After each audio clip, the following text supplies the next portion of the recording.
भोंदू भगवान का सखा था, बहुत सरल था। गौशाला में गैया चराता था, गायों की सेवा करता था भोंदू। उसका नाम भोंदू नहीं था, नाम तो उसका कुछ और रहा होगा, लेकिन उतना सीधा था कि सब उसको भोंदू ही बोलते थे।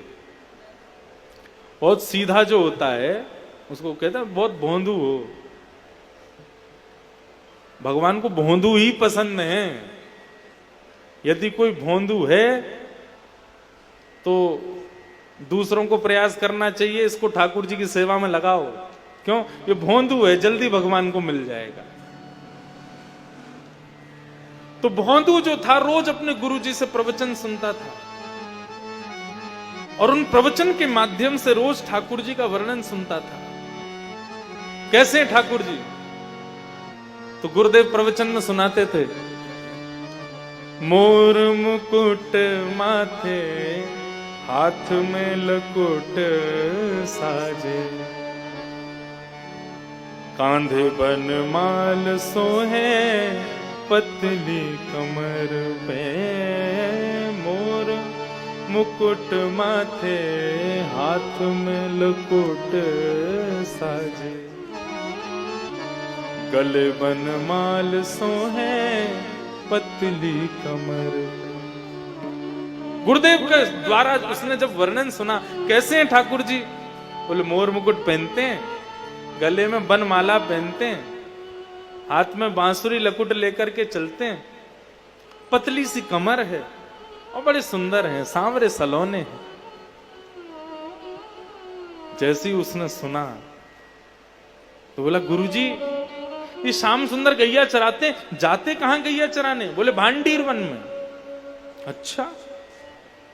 भोंदू बोला, आज मैं भी भांडीर वन जाऊंगा। उसने किसी को बताया नहीं, इतने सारे शिष्य गुरुजी के यहां रहते, किसी से कुछ नहीं कहा। आज गायों को लेके भांडीर वन गया। क्यों? गुरुजी कहते हैं कि भांडीर वन में ठाकुर जी आते हैं। भांडीर वन पहुंच गया। भांडीर वन में गाय चर रही थी, एक कदम वृक्ष के नीचे बैठ करके और चारों तरफ देख रहा है। कहीं से श्याम सुंदर आ रहे होंगे, कहीं से पतली सी कमर लेकर के कन्हैया आ रहे होंगे, अपनी गैया चराते आ रहे होंगे।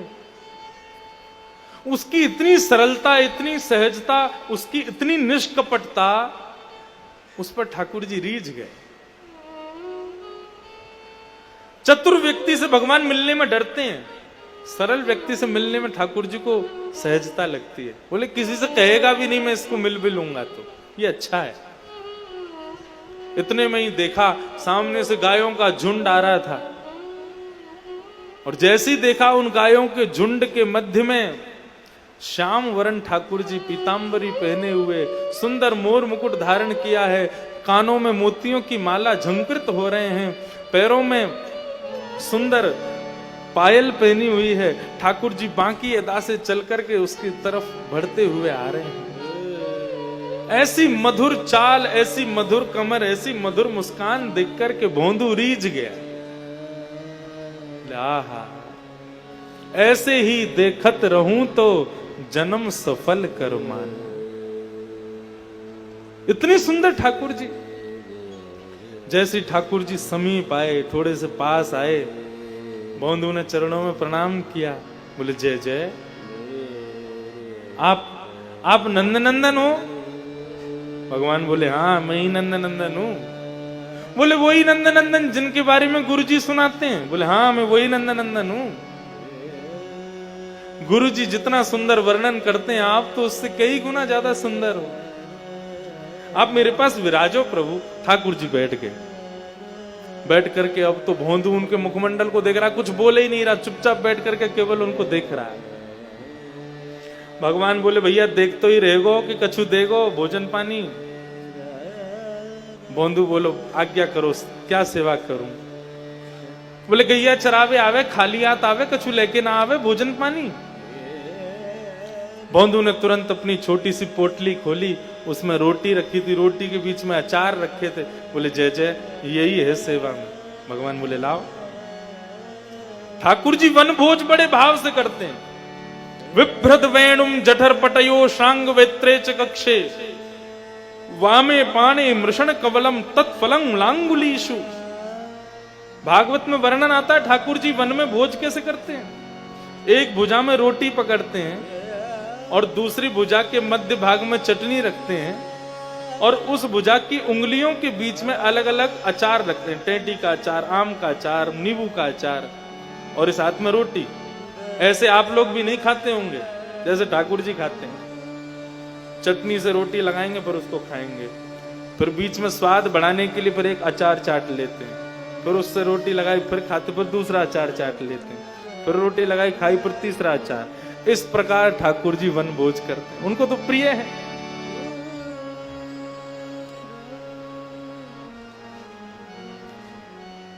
भोंदू ने पोटली खोली, ठाकुर जी ने तुरंत मोटी मोटी टिक्कर जैसी रोटियां उनको लिया और तोड़ करके अचार के साथ में रोटी पाने लगे। भोंदू उनकी मधुर मुस्कान देख रहा है, वो जैसे उस रोटी को तोड़ करके खा रहे हैं, उनके मधुर दंत के दर्शन हो जाते हैं, उसी पर निहाल हो रहा है भोंदू बैठा बैठा। दर्शन करते करते करते करते ठाकुर जी अपनी उंगलियां चाट रहे हैं। भोंदू बोले जय जय, और कुछ लाऊं? वो ना अब है कि अब तू पाले। भोंदू बोला हाँ मैं लाऊं। जैसी देखे तो पोटली खाली, भगवान सब खा गए। बोले आपने कुछ छोड़ो तो है ना है। बोले अब ज्यादा खब गए हो, कल से काम करियो, ज्यादा सो भोजन लियो, तू भी खाइयो मैं भी खाएंगे। अब तो भोंदू इतना प्रसन्न हो गया कि लाल जी रोज मुझसे मिलने आएंगे। अपनी गैया लेकर के वापस चला गया। रात में फिर सत्संग सुना गुरुजी से, उसने किसी को नहीं बताया कि आज मुझे ठाकुर जी मिले। उसको लग रहा था ये गुरुजी और मेरे सखा जो है रोज मिलते हैं ठाकुर जी से, मैं ही अभागा हूं, मैं इतने साल बाद कल पहली बार मिला, ये लोग तो रोज मिलते हैं। उसने किसी से कुछ नहीं कहा। उसको ऐसा लगता था कि गुरुजन और बाकी के शिष्यों के संग तो भगवान ज्यादा समय बताते हैं, मेरे संग तो 2 क्षण के लिए बस रोटी खाने आ गए थे, क्योंकि मैं तो भोंदू हूं ना, मैं तो गैया चराता हूं, छोटा आदमी हूं। लेकिन उसको क्या पता था कि इनमें से किसी को दर्शन ही नहीं हुआ है। दूसरे दिन ज्यादा टिक्कर लेकर के, सारा अचार लेकर के वन की ओर जा रहा था। गुरुदेव ने निकलते हुए देख लिया। भोंदू क्या कर रहे हो? इतनी सारी रोटी अकेले खाओगे तुम? नहीं गुरुजी, मैं अकेला नहीं खाऊंगा। तो बोले जिन श्याम सुंदर की आप कथाएं सुनाते हो ना, रोज आते हैं गैया चराने, कल बेचारे भूखे रह गए, मेरी बटकी रोटियां भी खा गए, इसलिए आज ज्यादा लेके जा रहा हूं, उनको प्रेम से पवाऊंगा। सरकार आपको तो खूब दर्शन देते हैं, मोकू तो केवल 2 क्षण के काजे केवल गैया चराते, भाई आ जाए मेरे पास तो मोकू वहीं सुख मिले उनको। गुरुदेव ने जैसे सुना, भोंदू कह रहा है ठाकुर जी आते हैं और रोटी खाते हैं, 2 क्षण के लिए बैठते हैं। गुरुजी बोले कोई और बोले तो मुझे विश्वास ना हो, लेकिन भोंदू झूठ नहीं बोलता। ये भोंदू है, ये झूठ बोलना जानता ही नहीं, इसको पता ही नहीं झूठ किसे कहते हैं। भोंदू कैसे हैं ठाकुर जी? बोले आप जैसा वर्णन करते हो ना, मोर मुकुट धारण करते हैं, जब मुस्कुराते हैं ना तो उनके गाल कपोल ऐसे होते हैं जैसे मानो 2 गुलाब जामुन प्रकट हो गए हों। उनके कानों के कुंडल, उनके केशों की लहराट, उनके सुंदर मुस्कान और उनकी जो सुगंधी है ना, वो अवर्णनीय है, उसका मैं वर्णन नहीं कर सकता। ये भक्ति सूत्र का, ये नारद भक्ति सूत्र का सूत्र है कि प्रेम अवर्णनीय होता है। जिसका वर्णन किया जा सके वो प्रेम नहीं है, जिसका वर्णन ही ना हो सके वो प्रेम है। जब भोंदू ने कहा गुरुदेव मैं वर्णन नहीं कर सकता वो कैसे हैं, समझ गए। बोले ठाकुर जी आते हैं इसके पास।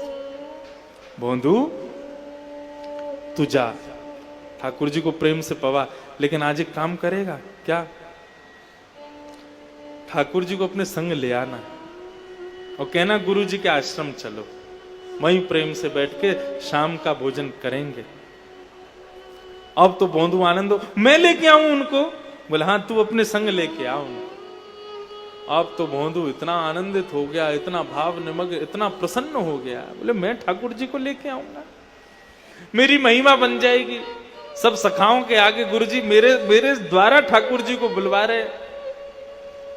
आज भोंदू गया वन में, और वन में इतना इतना ज्यादा उत्साह में है, इतना ज्यादा प्रसन्न है कि ठाकुर जी आएंगे, ठाकुर जी को लेकर के मैं जाऊंगा आज गुरु जी के पास।